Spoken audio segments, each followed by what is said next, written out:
I'm Jessie Robertson from the University of Alaska Fairbanks, and this is Alaska Voices, a place for communities to connect through conversation in order to build a better tomorrow for Alaskans and the world. Originally, I grew up in Gakona, Alaska, Tyonek, Egypt, Idaho, Rampart, St. Lawrence Island, St. Paul. and I'm here with my student, My science buddy, my teacher, my homie. I'm his daughter. My name is Katie Villano-Spellman. I am 36 years old, and I'm sitting here with my mentor and collaborator, Krista Mulder.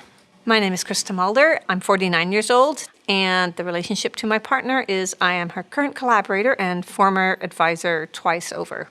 Krista, when did you first find me? Did I find you or did you find me? We met each other in the greenhouse. Oh, that's right. You were washing samples.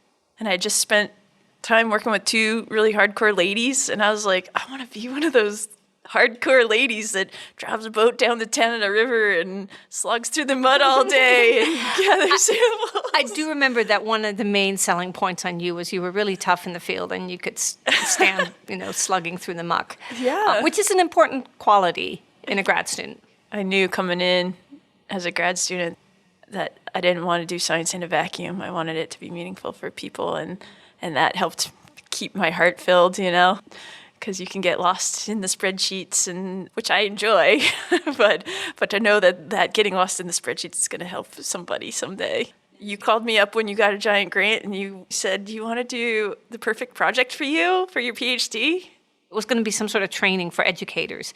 And then you came up with the idea of turning it into a citizen science project. And we spent about a week running around looking for different sites where we could put out these plots where we had lots of blueberries and cranberries. And I remember the time we went down the extremely little bushy road that scratched the side of our cars. I remember there was the guy who was like cutting logs there, and he said, "Oh, little ladies." Yeah. And he walked over to the side of the trail and he pulled down a birch tree and said, "You guys just drive over this, just don't tell your boss." And you leaned out of the window and go, "She is the boss, it's a $500,000 project." But during those drives, because we spent a lot of time together driving to get to our sites, like that's when I think you did probably most of your mentoring. Well, I think it's a lot like parenting, really. Every kid is different and every graduate student is different. But when it works well, again, it's like watching your kids do better than you did at something. Like I watch my daughter bake cakes that are much, much better than anything I could possibly bake. And, it makes you feel really good. So, when you just got a big grant, that made me feel awesome because look at what she just did. Thanks, Krista.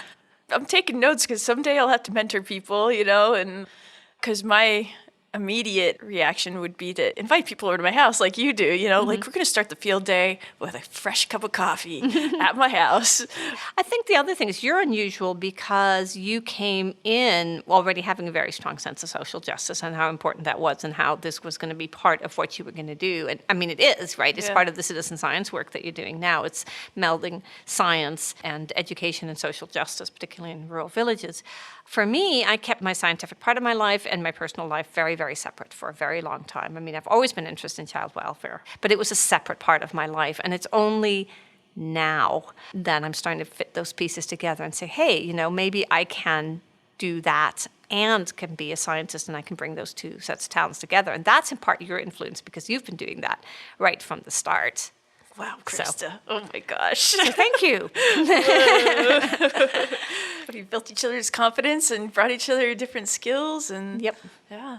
And we have complementary skills. I think that's why we're still, we counted them yesterday or the day before. We were still working on 4 projects together. Collaborators for life, Krista. That's right. Some of the other things that I'm doing, like my involvement in the fostering science program where we're working with kids in foster care. And we're thinking about kids in foster care because they often don't have any opportunities to participate in summer programs, especially once they get about age 12 or so. Because when you're 5 years old, you don't need to have any skills to go to a camp. But by the time you get 13, 14, 15 years old, you actually need to have some background usually in the type of camp you go to. And so we thought, well, what if we had a camp for kids and it's sort of a science education / adventure camp. It's really a lot of natural history is what it turned into this summer. And one of the things that emerged too was that each kid sort of found one area that they were particularly interested in, whether that was trapping animals, or one kid got really excited about soils. But it was really cool to see each one of them go, oh, this is something I'm really interested in, I can do. And to know that science isn't something that you just have to memorize and that you feel like you're not good at in a large classroom setting, but to be like, this is science and this is awesome. Like the same things that sparked us. Like, I want to be one of those ladies that's dirty every day and slugging through places without trails, and people as real people, scientists as real people, and that care about them, you know. Krista, I want to thank you for being my mentor since the year 2005, right?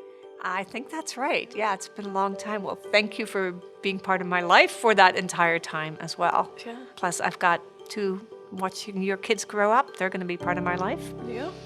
Your husband. Here's That's to many great. more years of collaboration, Krista. We're high-fiving. Alaska Voices builds bridges by creating a space where community members, friends, policymakers, and scientists can share stories and place-based knowledge. This project was developed in partnership with StoryCorps and was funded by the Alaska Climate Adaptation Science Center. Additional funding was provided by the University of Alaska Fairbanks Chancellor through a generous gift from the Bentley Family Trust. If you are interested in more conversations or information, please visit our website at alaskavoices.org.